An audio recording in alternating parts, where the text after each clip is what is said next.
All right, ladies and gentlemen, welcome back to the channel. If you're new here, we talk about hitting $1 million months. My name is Jeremy Haynes, and that's my sole purpose with this entire channel, helping you hit your $1 million month, and ideally months. To be clear, today's video, I got a banger for you. It is how to craft offers for rich people. We're gonna go through all of the top desires. We're gonna go through the offer components, ideal pricing structures. It's a very comprehensive video, and I think you'll find a lot of value in it if you are selling to rich people with a product or service of some kind. So without further ado, let's dive right in. For starters, you gotta cover the desires, okay? When you look at what rich people want first, it's much easier to craft an offer relative to one of these 13 variables that I've listed here, okay? Without a proper desire underlying whatever it is that you're trying to sell, whether it be a product or service, you're gonna lack right away a lot of interest from rich folks. There are very specific things that rich people care about, much more so than anything else. Their values, their beliefs are different. What they optimize their life around is different. What they choose to spend their money on is different than the general population. And you gotta be tapped into that if you wanna have any kind of probability to properly sell to these people. So again, we'll go through the desires first. Okay, desire number one, make money, specifically cash flow. This would be offers as an example like my marketing agency. Our pitch to rich people when we come in and work on behalf of their business is to help them make more cash flow, okay? We're risking some capital that they've got. In return, we are printing more cash on cash for them to go off and reinvest or spend or do whatever really they want with. But my point being, that's different than acquiring like an asset that produces cash flow. That's different than like a tax reduction strategy that might produce a low cash flow. This specific first desire is essentially like a very short-term cash flow oriented desire. It's, I want to spend money today or over the coming weeks or months, and I want to turn it into more money that I can turn around and go spend or reinvest or do whatever else I want with. Again, it's a very like short-term way of looking at making money, okay? Some of these other desires that you'll see, they also fall into the category of make money, but more longer term, some from a tax reduction perspective, some from an asset perspective, like net worth perspective. And again, this is much more so like substantial returns. Like as an example, if I'm gonna go out and I'm gonna invest in ad spend, I wanna turn $1 into as many dollars as I can, like at least $1 into $2, ideally substantially more than that.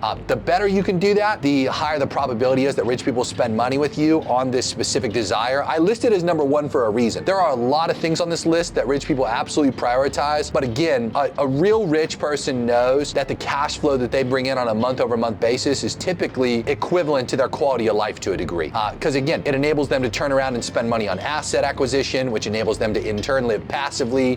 Cash flow is everything when you're rich. I mean, it is literally everything. That's why it's number one. Okay, desire number two, save time / buy time. And these are a little different depending on the context, okay? So as an example, I have maids, so I don't ever have to spend any of my time cleaning. I have people who go grocery shopping for us. I will never step foot in a grocery store again in my life unless it's like a casual, I just need to step in and grab something real quick, which is, I don't even think I've done that over the last decade, okay? My point is, I'm not doing anything. I'm not bringing my car to a fucking service center to get it repaired. I'm getting a tow truck. I'm saving time, but at the same time, I'm buying time. I'm not doing laundry. I have people that are coming over to the house and picking up the laundry and taking it away. My girl, as an example, she has somebody come to the house to do her nails, I have doctors that come to the house, chiropractors that come to the house. You can even have dentists come to the house, okay? I kicked a bidet at like 4 in the morning when I was pretty much sleepwalking. I had an x-ray machine come to the house, okay? $500. I'm not going to the ER and waiting whatever fucking amount of time it takes to go do that. I literally would only do that if I needed like a surgery or something. And even then, I have, and many other rich people have, specific doctors where we pay a yearly,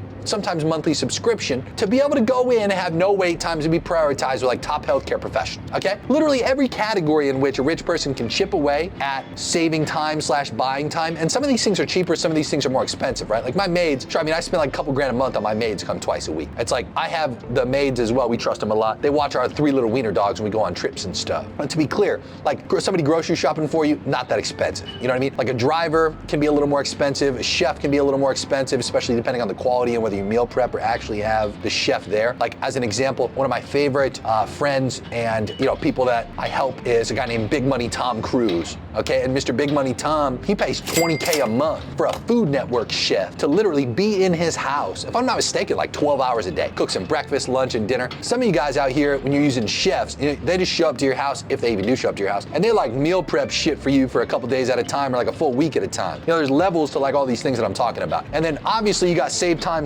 slash-buy time. That'd be all the way up to like private jets, you know, and like concierge services. You know, there's all kinds of stuff that can save you time.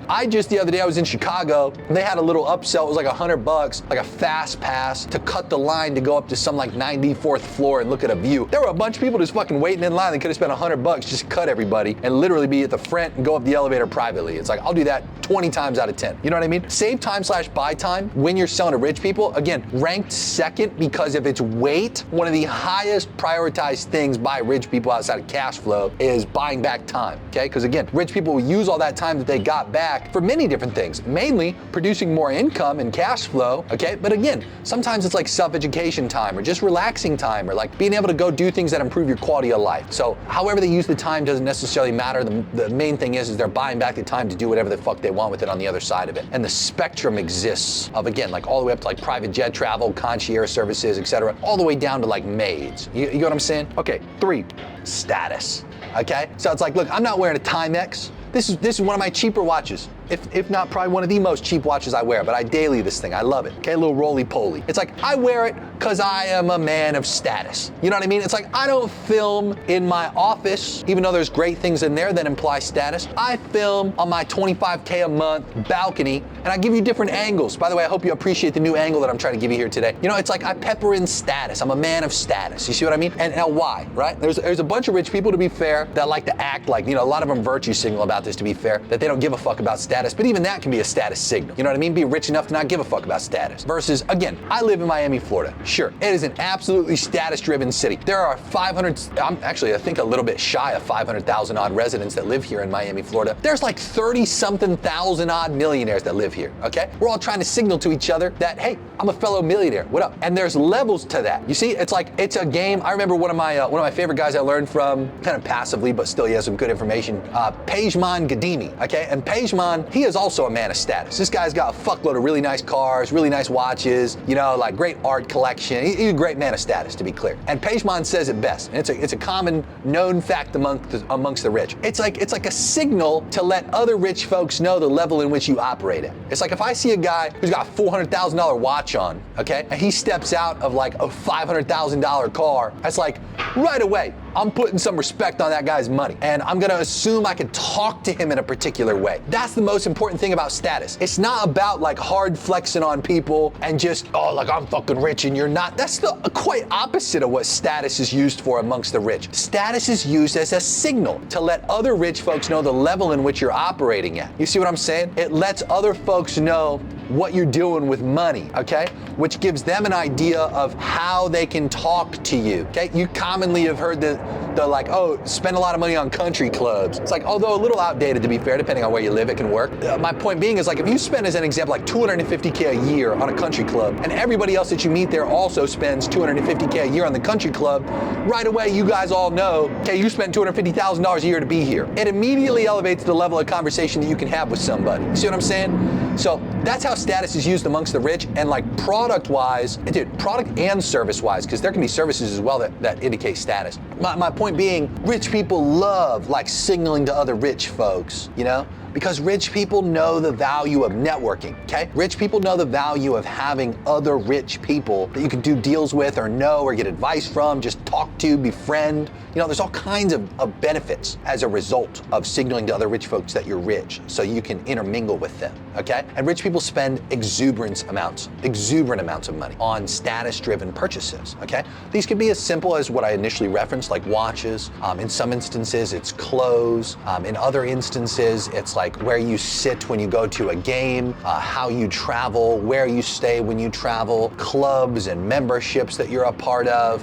you know, food that you go and eat, like restaurants you go and take people to, cars that you drive, you know, where you live, you know, how many houses you have. There's all kinds of stuff, you know, that can signal on a very like low key or high key basis status. Now again, there's levels to being rich, okay? Like as an example, one of the most commonly misunderstood things amongst the general population population is they look at a guy like Mark Zuckerberg or Bill Gates and they think they're wearing regular clothes. And in reality, it's like the gray t-shirt that Zuck wears all the time is not like some fucking regular general population gray t-shirt from Walmart. It's a fucking $400 to $1,000 t-shirt, okay? Other rich people know, general population doesn't know. That's why you commonly see that meme circulated around about, oh, Zuckerberg wears like regular fucking clothes. Zuckerberg's out here wearing gold chains now and like $500,000 to $1 million watches, okay? He's officially entered his fully non-virtue signaling rich person era, okay? My point I'm trying to emphasize, there are many different categories in which products and services can fall under having a status-driven element to it, okay? And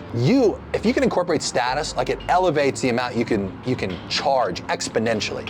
And one of my favorites, again, to look at is typically watch brands. Like there are some incredible watch brands that are extremely well known and have been around sometimes even longer than the most well-known status-driven watch brands that sometimes even have greater product, okay, that resell for fucking dirt cheap in comparison to what they retail for. I've seen watches that without exaggeration sell for like $100,000 to $200,000 and they'll resell for like a 10th of that or a 20th of that because they don't have status. You see, it's like, again, most watches that are tens of thousands or hundreds of thousands of dollars, like take the big dogs, Rolex, AP, Patek, Richard Mille, you know, these four are like the big status-driven watches, but there's also some low-key ones like Vacheron.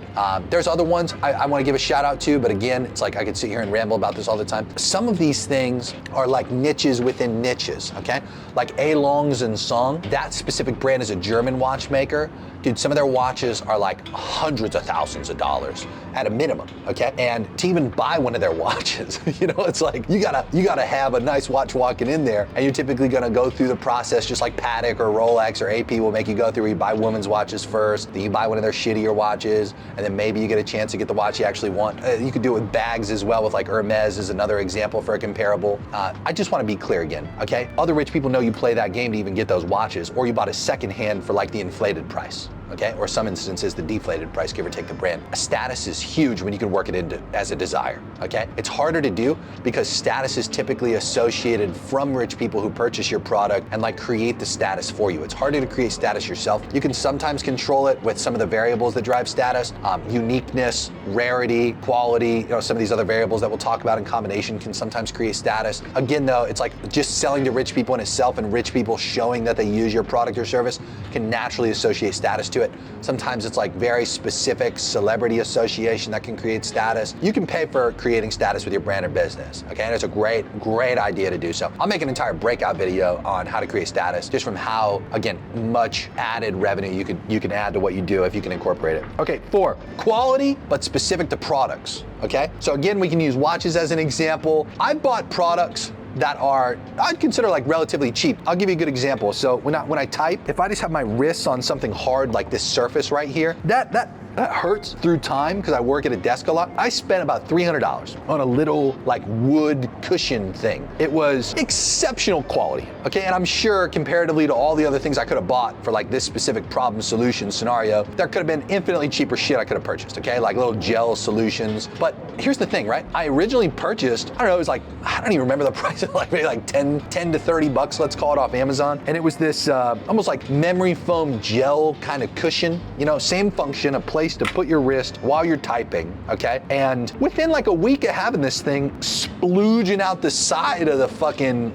little rectangle to put my wrists on, came all of this like, I don't know, the gel. It was like whatever the fuck was inside of it just started oozing out the side of it. So for like 10 to 30 bucks, it's like, dude, that lasted a week. That was dog shit quality. It was terrible. Technically, it solved the problem that I had temporarily, but only get for like a week or 3 weeks. Now, okay, then I know right away, I'm like, all right, well, I learned that lesson, you know, time to fucking up the quality of what I'm gonna buy. So I spent like $300 something on literally one of the most expensive ones I could find. It had a nice wood base, and it didn't have that like weird gel stuff in it. Even like the outer part is made of a really fine leather, like I think without exaggerating here, like that of a really high quality handbag. And the cushioning inside of it was just like magnificent. Like exactly, like whatever you can picture in your head is the finest possible quality where I can set my wrist just to type while I'm working. It is of that quality, okay? And $300 something, like, dude, I'll probably have that thing. I probably won't even think about it for years and years and years because it'll hold up. It'll do the job. It'll just be consistent. And I am happy to spend that money on anything that I can,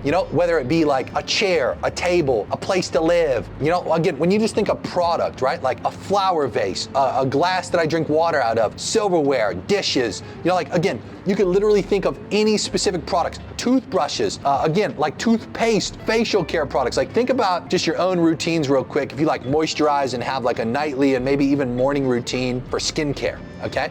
It's like you're talking, you want the best possible quality products in that scenario because again, they create like longevity and youth, which is a huge desire when it comes to rich people, right? And retaining youth, which believe it or not is one of our future desires. My point being, okay, if I can create exceptional quality in whatever it is that I sell as a physical product, there's just naturally a really high probability you're gonna get a lot of rich folks that buy your products. There's like pots and pans I've seen recently that are sold for like thousands of dollars for a set, and people are happily spending that money, happily doing it, okay?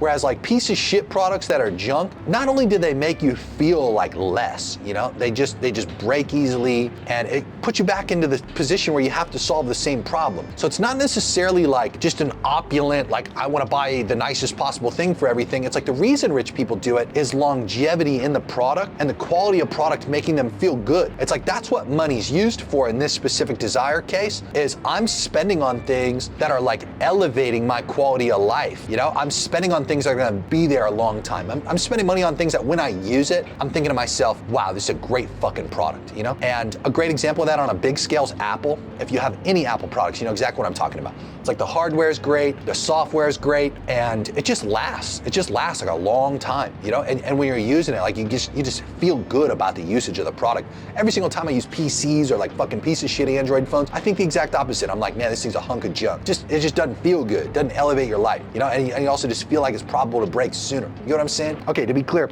same kind of logic for our desire number 5. This is quality in the sense of service, okay? When you look at the service category specifically, this is where quality can be compromised of a few things, okay? If I go stay at a hotel, there's a reason that like Four Seasons can charge what they charge. There's a reason that like the Waldorf Astoria can charge what they charge. There's a reason that the Aman Group, if you ever stay at an Aman hotel, can charge what they charge, okay? And it's because like as soon as you even show up, you just like pull up outside.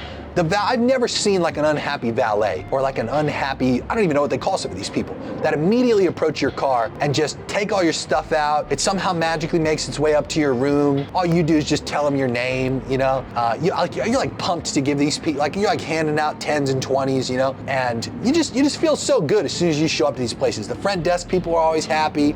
The maids are always happy. The room service people are always happy. Like again, from a service perspective, it's really customer service oriented, but there's like little things outside of just how they behave, how they treat you, their attitudes. It's also like the little things, As an example, the last time that we stayed at the Four Seasons in Chicago, my fiance made a huge deal about the quality of the spa robes and the little, like, I don't know what you call it, the little shoes, like little sandal things that they give you.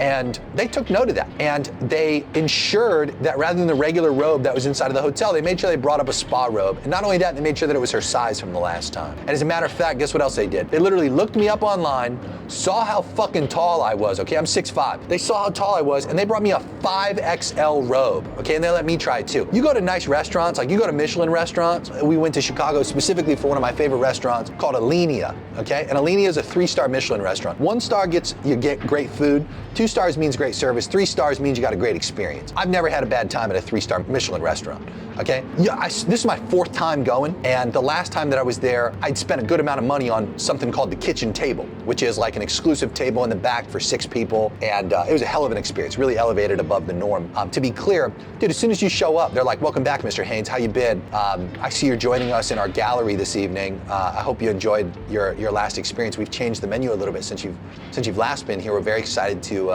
have a wonderful night here with you. Is there anything I can get you? And by the way, they take note of things like, I don't drink alcohol. They go, would you and your wife here like a non-alcoholic champagne? I noticed you guys liked that brand last time. Would you prefer a glass of that, or would you like to try something new? It's like just little things like that, like the attention to detail outside of just customer service. Huge. huge components when it falls under this specific desire category of quality when it comes to service, okay? Exceptional differences in how well received you're gonna be with rich people when you're looking at it like this. Now, I also wanna disclose, in my marketing agency, like we're not like Four Seasons levels of customer service. We do have that level of attention to detail like the 3-star Michelin restaurants would, but again, we behave a little differently given what our role is within their lives in business. So in my world, like, they appreciate directness, assertiveness, confidence, certainty. It's a little different when it comes to the quality of service that we provide comparatively to everybody else they may have worked with in the marketing world or the sales world. So again, still falls under the category of quality when it relates to service, but directness, accountability-oriented communication, holding a fire under their ass to get the things done that they need to do. Like, this is what my rich people that I sell to appreciate in comparison to me being like super soft and accommodative like the Four Seasons people would, or the Alinea restaurant would in comparison, And you wouldn't want that from the Four Seasons or Alinea, but you would want that from, your high-paid marketing agency that you're choosing to work with, or that high-paid mentor that you're working with. You get what I'm saying in comparison? Okay, desire number 6, health when it comes to living longer, okay? So when you look at what rich people invest into, longevity is top of mind nowadays. I feel like perpetually, likely forever, all human beings have looked forward to like medical advancements. And some of those are like what we call mainstream medical advancements, things that you could go into a hospital and have done or serviced or, surgically enhanced. But to be clear, it's also like fringe live longer based investments, So as an example of that, like there's all these clinics that have popped up recently, some of them inside of med spas, others being standalone, where they'll do blood work, they'll analyze you, and they'll get you on an entire injectable routine. Most commonly nowadays, they'll get you on TRT, like testosterone or hormone replacement therapy. They'll inject you with a fuckload of peptides. To be clear, not gonna sit here and explain it all to you from a medical perspective, but some of which are essentially like signals for the body to do a particular thing, like produce more growth hormone or produce more of a specific hormone, or long story short, a very common thing people are investing into nowadays amongst the rich. And longevity-wise, it's like fringe supplements, fringe like IV therapies. I remember there was one supplement I heard Tony Robbins talking about it like years ago. It's called like NCM or something like that, and I don't even think that's what it's called. It might be something different.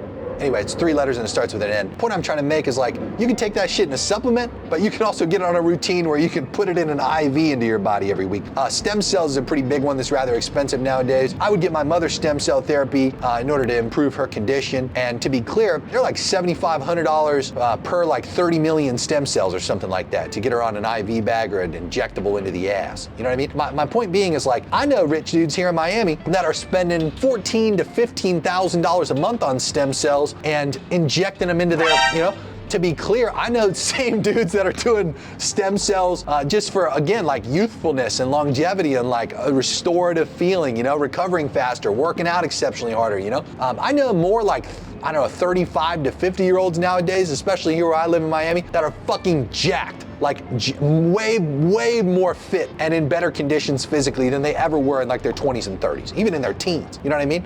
And it comes from these hormone replacement therapies, peptides, all these other injectables, and like fringe live longer based investments that they're making, okay? Now, to be clear, this is a live longer health category. There's also others that fall into this. There's a company as an example, there's a few of these, but this is the one I'm aware of, called Prenovo.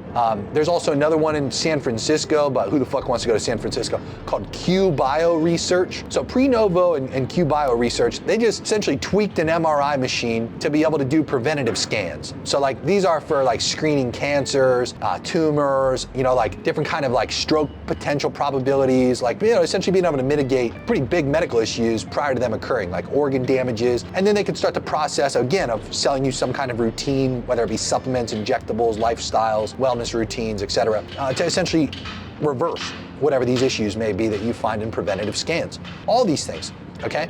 Wellness, there's entire wellness retreats now that exist that I'd also consider falling into this category that accomplish the same things. All follow under the desire of health, but from a, like, I want to live longer perspective. Now, in that same general theme, we have health, but a better quality of life. Now, arguably, a lot of the things I just said can also fall under things that would obviously give you a better quality of life. But it extends beyond that. I'll give you an example when it comes to sleep. There's a company called 8 Sleep. There's a company that's called Chili Pad, or I believe they renamed themselves to some other weird shit. These two things are essentially like sleep aids. You put them on your bed. They're a thin layer that adds water to be injected into this like thin layer that they've got through these tubes, and they can cool the bed or heat the bed to a specific temperature. Dude, my heart rate variability, which is an indication of my nervous system state, improved exponentially, okay, when I invested into products like 8 Sleep, or originally I invested into the Chili Pad, but I think the 8 Sleep's better. To be clear, it's like the 8 Sleep is like a $4,000 purchase for this fucking sheet that you put over your bed and the pod that, to be fair, again, really good quality of product. I'm not bitching at all. They do an incredible job. But again, $4,000 for essentially like a fitted sheet that injects water into your bed and temperature controls it and gives you some statistics like the Whoop band would, like your resting heart rate, your HRV, your REM sleep, your deep sleep. This extends your breathing rate. This extends well beyond just the sheet though. Like they have mattresses they can sell you. In addition to that, they have an actual bed frame that adjusts when you're snoring to reduce snoring. They have this thing called autopilot, which will adjust the temperature regulation in real time while you're sleeping. So if you like start waking up, it'll literally drop the temperature or raise the temperature relative to what your body needs to extend the sleep that you have, or like lengthen REM sleep or deep sleep. It's fucking awesome. Okay, truly one of the best products ever when it comes to sleep. That's not necessary. I mean, to be fair, like good sleep can help you live longer, but again, dude, just having better sleep in a short-term perspective increases your quality of life so much. Okay, there's this thing from a company I like called Healthy Line. It's an infrared mat, and the infrared mat, it does so good at switching your nervous system from sympathetic, which is the state that you and I are likely in now, into parasympathetic. Parasympathetic being like long, restorative breathing, recovery-oriented nervous system state, truly relaxed and disengaged. If you're sleeping for like 4 to 6 hours a night, you're definitely not kicking out of parasympathetic. I'm sorry, you're definitely not kicking out of sympathetic, and you're never entering into parasympathetic. You're just fucking tweaking all the time. If you drink caffeine late, you know, all this fun stuff. To be clear, better quality of life. This can also be like personal trainers. This can be like other devices. Like there was this device that my chiropractor gave me called the CES, which by the way, a chiropractor I think would also fall into this category. The CES device also helped to switch your nervous system state from sympathetic to parasympathetic. It stimulates your vagus nerve, and your vagus nerve is essentially responsible for a lot of anxiety that people experience. So this little device essentially runs an electrical current through your earlobe that you can control and regulate on this little thing it is, and dude, kicks you out of fucking sympathetic into parasympathetic and makes you relax. These kind of devices are fucking awesome, okay? And again, chiropractic I think would fall under here. My point being is like, there's a lot of categories that fall under just the, I want to have a better quality of life today. I have a buddy, probably late 20-something. He already has a physical therapist because he has lower back pain with his, whatever you call it, the SI joint, and he gets like little needles injected into his ass and into his lower back for like acupuncture in addition to the physical therapy. That's all just cost to improve his quality of life. Again, some of these things from a health perspective can also be gyms. You know, I'd consider like Equinox, or there's another expensive one down here that I pay to be a part of. It starts with an A. I don't recall the name of it right now, but anyway, really good gym. And again, like these places offer like wellness things outside of just the physical gym equipment, and the gym equipment also elevates your quality of life.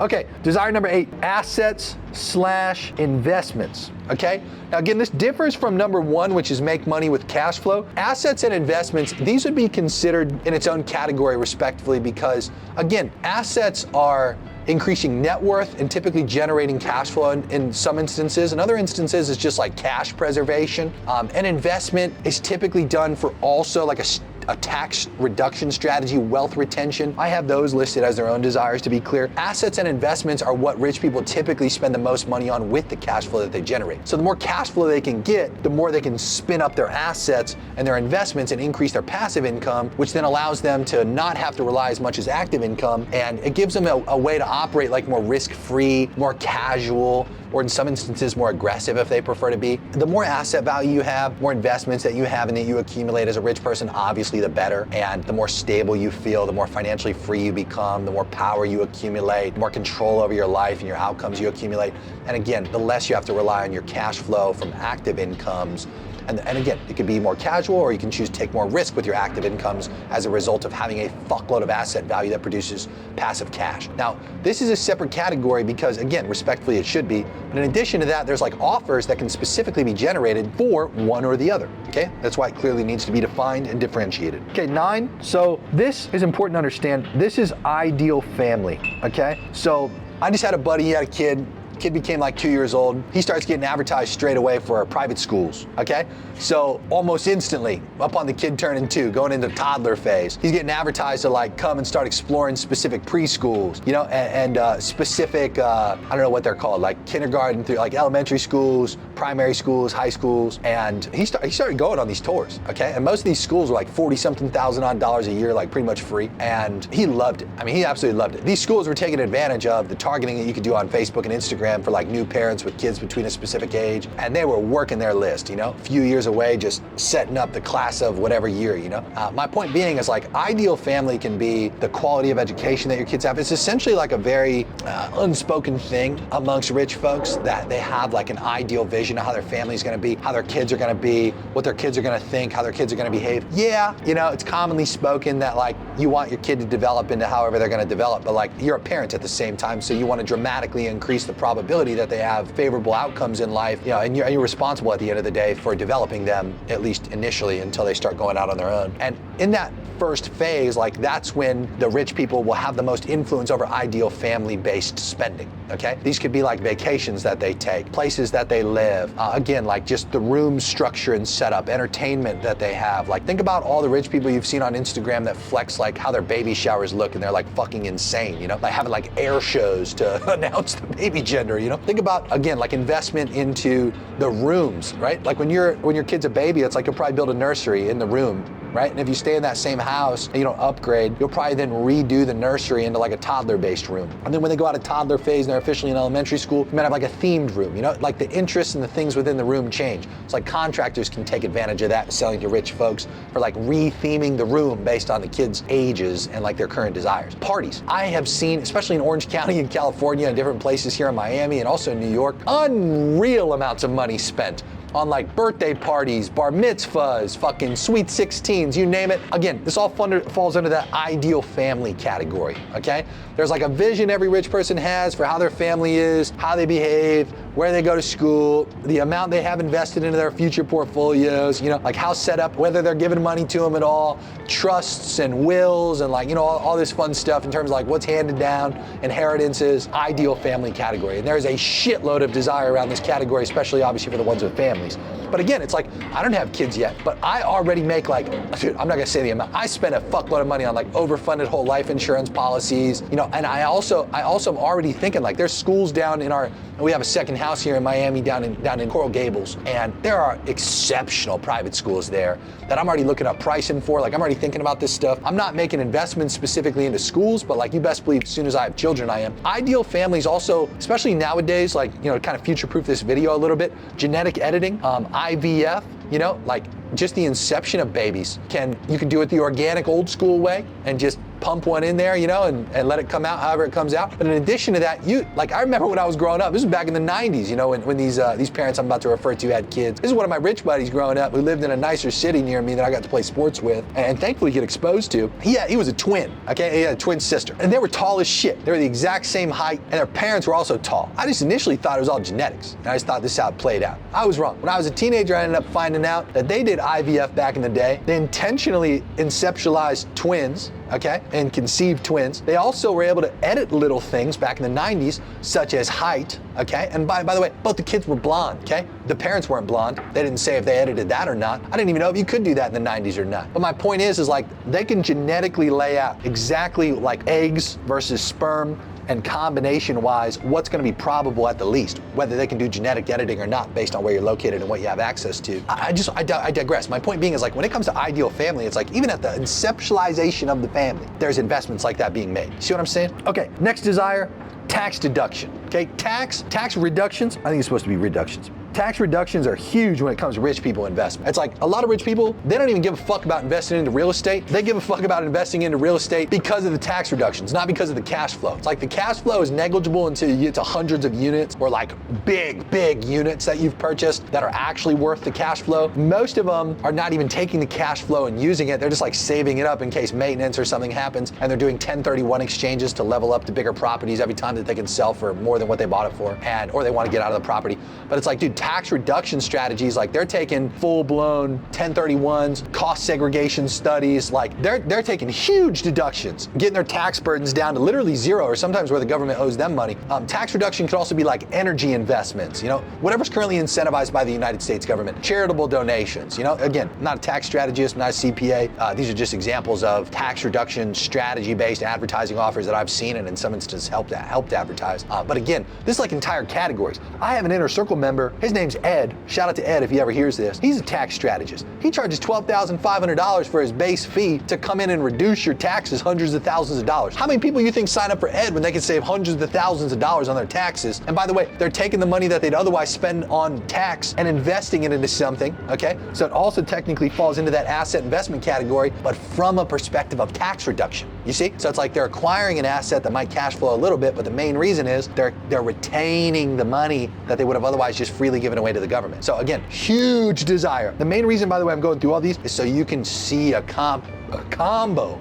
You want to get a combination that makes sense to you so you can apply it into what you do and ideally see some great returns as a result. Okay, desire number 11, wealth retention / protection, okay? Again, can sometimes fall into the tax strategy category, but I think it's its own category in the sense that this is like wills, trusts, life insurance-based investments, overfunded whole life insurance-based investments. Again, asset acquisition that retains cash value. These things like wealth preservation and wealth retention is not just like a singular selfish focus, although to be fair, it's definitely prioritized while they're alive. It is something that you like categorically want to consider as like family inheritances, like how it's passed down, how it's structured, who gets control of what, you know, almost like wasteful to just accumulate excessive levels of wealth selfishly in life and not be able to strategically hand it down to somebody else who's going to be able to carry the torch. So its own category in itself as a result of that. Okay, desire number 12, art / creative expression. Literally just yesterday, I had somebody DM me, I like their art, it was pretty cool.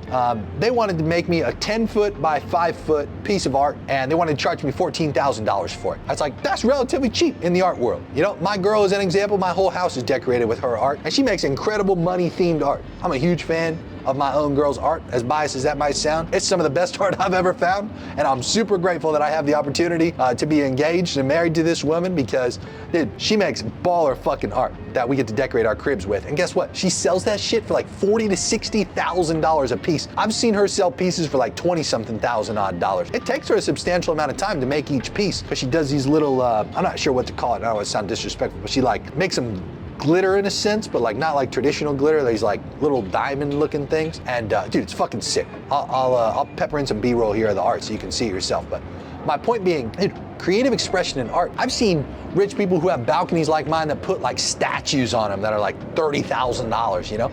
I've seen buddies, I won't say this person's name because I don't want to sound disrespectful, but I don't like their taste in art. They buy photos of animals that are taken by a professional photographer like out in Africa somewhere, and I think they look silly. But to be clear, it's like, dude, they're like $15,000 to $50,000 a piece for like a photo of an animal, you know? Not even necessarily doing something, just like a nice photo of an animal.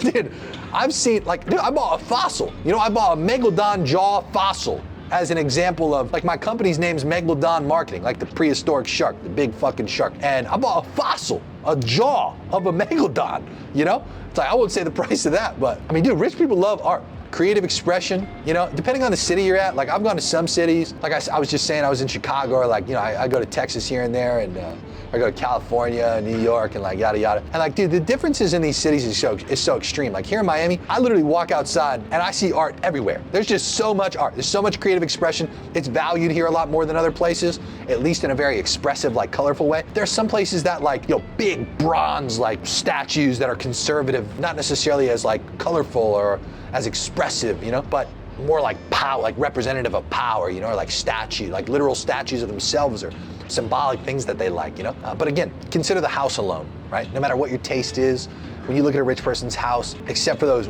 weirdo minimalistic people, right, which is still very few of, dude, there is a fuckload of creative expression in their homes at the least, okay? Again, sometimes this can also fall into cars, clothing, you know, watches, jewelry, accessories, you know. Art and creative expression is a big one for sure. Okay, final desire is toys / fun. So can't talk about rich people and what they spend money on without talking about toys and the fun stuff. So fun stuff being like, I got a buddy who's got a $5 million yacht, you know? I got another buddy that's got a $40 million yacht. And dude, it is extreme, the toys they even have on these yachts. They got like these little things that are like $5,000 where, I don't even know, it's almost like a mini scuba diving thing. We can grab onto it and it's like, it takes you underwater and you can like steer around with it and shit like that. They obviously have jet skis, they have like boats for their yachts, you know, like little tenders is what they call them. Even those, like the variance between $5 million yacht and a $40 million for the tender they have is insanely different. Some of these people have staff on the yachts. You know what I mean? Helicopters. I had a buddy, he was in the neighborhood where the farm mansion was. To be clear, these two guys, father and son, they were into the little RC planes that are like 70,000 to hundreds of thousands of dollars. They had an entire hangar in their backyard dedicated to RC planes. Okay, there were tens of thousands or low hundreds of thousands of dollars each. Okay, that like took actual gas and had combustion engines and like literal airplane components. And we had an airstrip in the backyard that we all shared as a community amongst like the 15 of us that lived there. And dude, they would fucking take off. Like there were people obviously that had planes. There was a guy who had a Vietnam helicopter back there in terms of like toys. And obviously you just go flying around for fun and watch sunsets and whatnot, you know? My point being is like a tremendous amount of shit that rich people spend money on. It could be like a nice bike, you know, it could be like there's a lot of rich people, give or take where you live, that like buy scooters nowadays, toys for their kids. Like I have a client who we got him up to $2 million a month. He ended up selling it for about $40 million. And he built a fucking motocross track in his backyard, okay? He had a lot of acreage in one of the states here in the US, and he built a fucking motocross track. So like dirt bikes, ATVs, like fucking side-by-sides. He built multiple barns on his property. You know what I mean? That were like full-blown gyms. You know, any kind of thing you can consider as like a toy or like something fun, you know? Rich people love that shit, okay? And again, it's its own desire category. It's not just toys, it's like fun could also be like the vacations that they take, the places that they go and like freely spend money on. It could be like cigar lounges. I know plenty of rich dudes that are buying like several hundred to several $1,000 cigars, you know, and just chilling.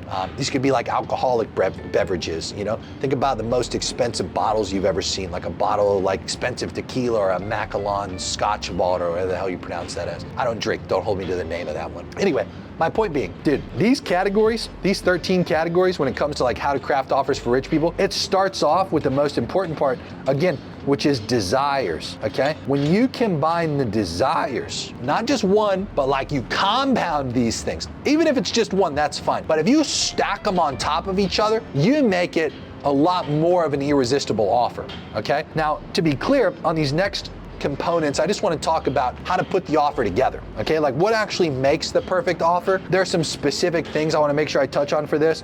Number one, customer service. And I use the example with Four Seasons versus my marketing agency. It's like there's different types of customer service, but I want to be very clear that when a rich person buys something, like they expect you to have a heightened level of experience for them in comparison to what they're otherwise regularly going to buy. They expect if and when they reach out to you or when they're going through your sales process, and this does apply to your salespeople, to the executives, to like the literal customer service reps, to like just how your company communicates with the world. Customer service is held in such an extremely high regard, you know, because rich people are special. Like at the end of the day, as little as, you know, the general population wants to admit it, like they should be held in a higher regard and they should be like treated a little bit differently. That's important to differentiate when you're selling to rich folks. Like it is an expectation. It's in somewhat of an unspoken expectation. You know, I said the quiet part out loud, but it is something that they expect, okay? And when you play into that, you dramatically increase the probability that they're gonna be willing to spend money with you because they're used to it. It's like, I thought about this, I stayed at a Four Seasons hotel for 5 days.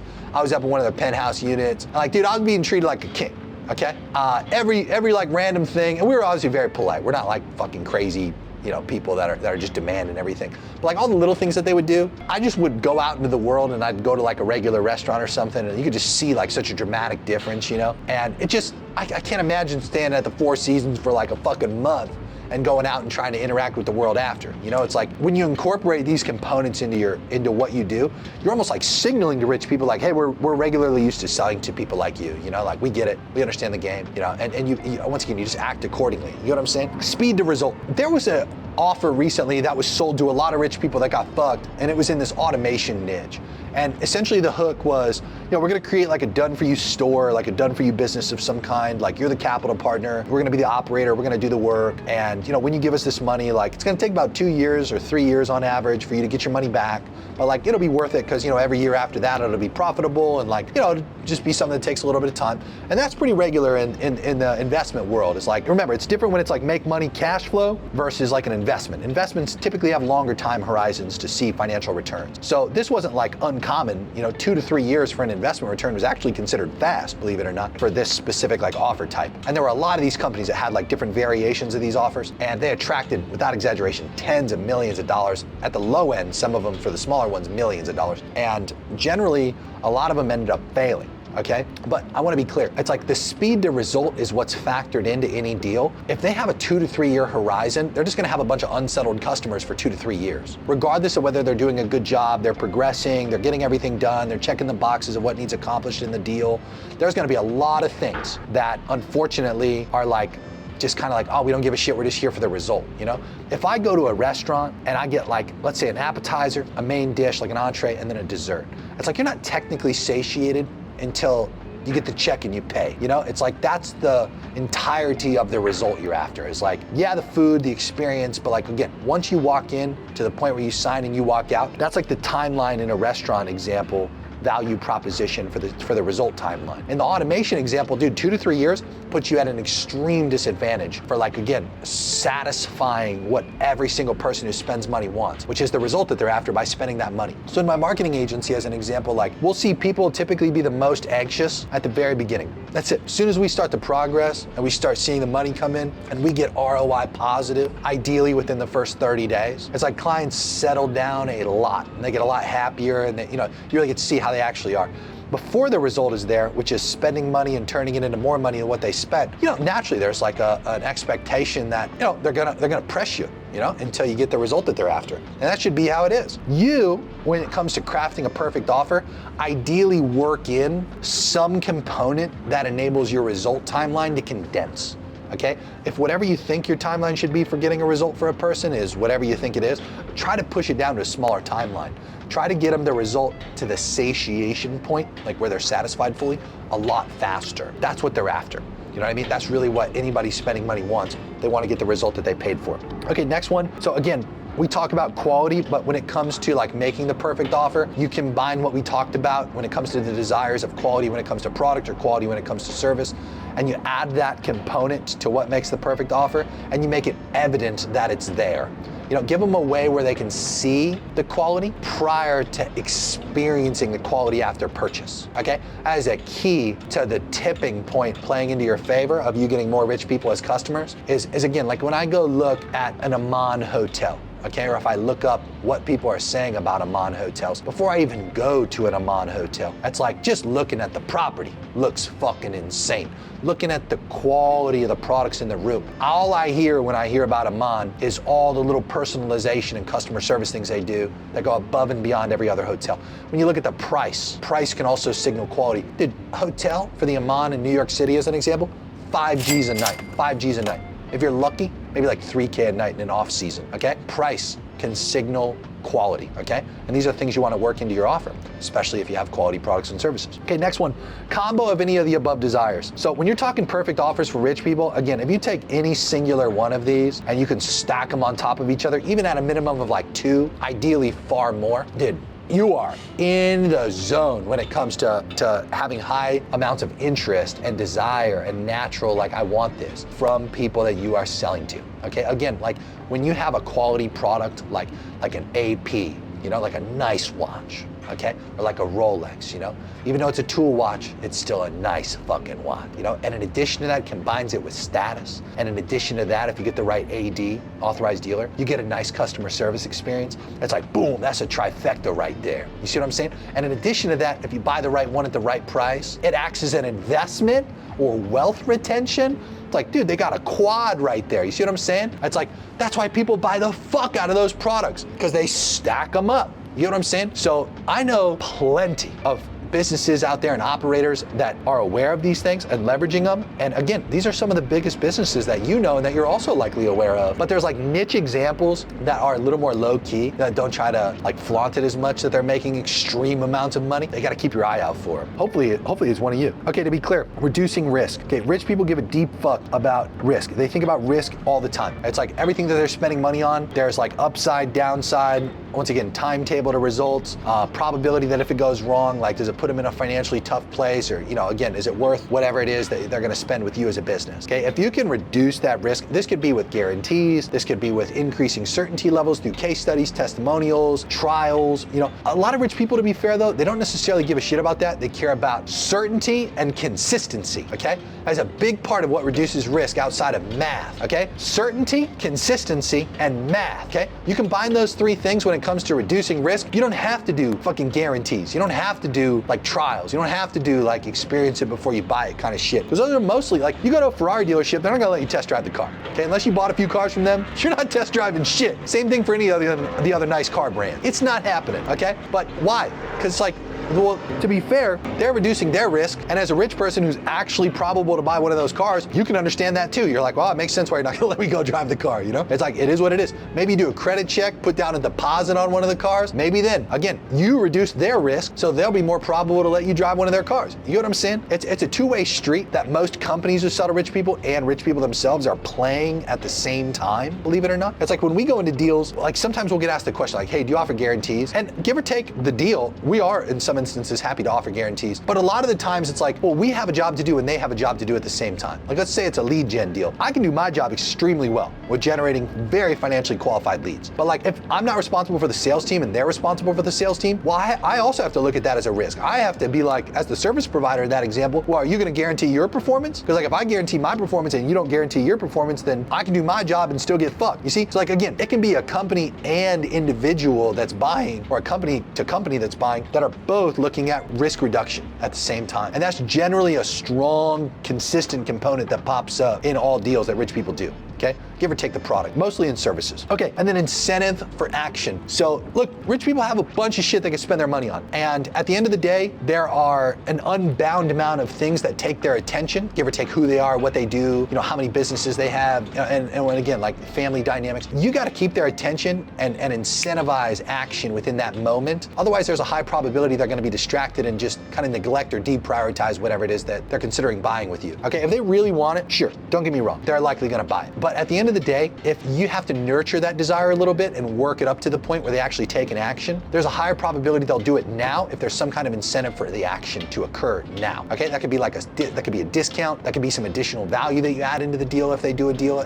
right now versus later. You definitely want to consider these things. Incentives for action. Okay? Create a conducive environment for the other person to have a high desire to take this action that you want them to take seriously. Okay, to be clear, you do all this, you have a really high probability to make a ton of cash selling to rich folks, and I look forward to seeing what you craft. If you need help advertising your offer, selling your offer, crafting your offer, you want feedback on your offer, we do that kind of stuff in our Inner Circle program. We do twice a month one-on-one calls together, weekly group calls. We have 4 times a year we do masterminds in person with the group. We do them right here at the Penthouse in Miami, Florida. We got a great room that we do it in, and we come up here at night. We do the networking component of our events. We stream them live to the other group members, and we also record them for those who can't come live in person and want to watch them later. In addition to that, we have a group chat where it's just a bunch of rich folks trying to get a hell of a lot richer than they are right now. Business owners, info product people, agency owners, marketers, general service and product providers, e-com guys and girls. It is a mix of everybody making internet money and some traditional money offline as well. I'd encourage that you join into that over any other offer that I've got if you're rich and again, trying to get a hell of a lot richer than you are right now. Perfect offer for you. In addition to that, in the instance that you're maybe not financially qualified for that, or you just want to kind of get a taste of some ways that I can help you, I'd encourage you to go through my Master Internet Marketing Program, one-time price point, lifetime access. We get you immediate access to the previous classes recordings, but we do a 7-week live class. I also will be coming out with a blog. It'll be on jeremyhaynes.com if you want to check that out. You'll get some other free value. All my videos on my channel are dedicated to helping you hit $1 million months. If you made it this far, subscribe to the channel, like the video, drop a comment of your favorite desire or something that you appreciate, or maybe a company out there that is selling to rich folks that you think does a great job. We'd love to all see it. And hey, go get a hell of a lot richer than you are now. All right, I'll see you in another video. Talk soon.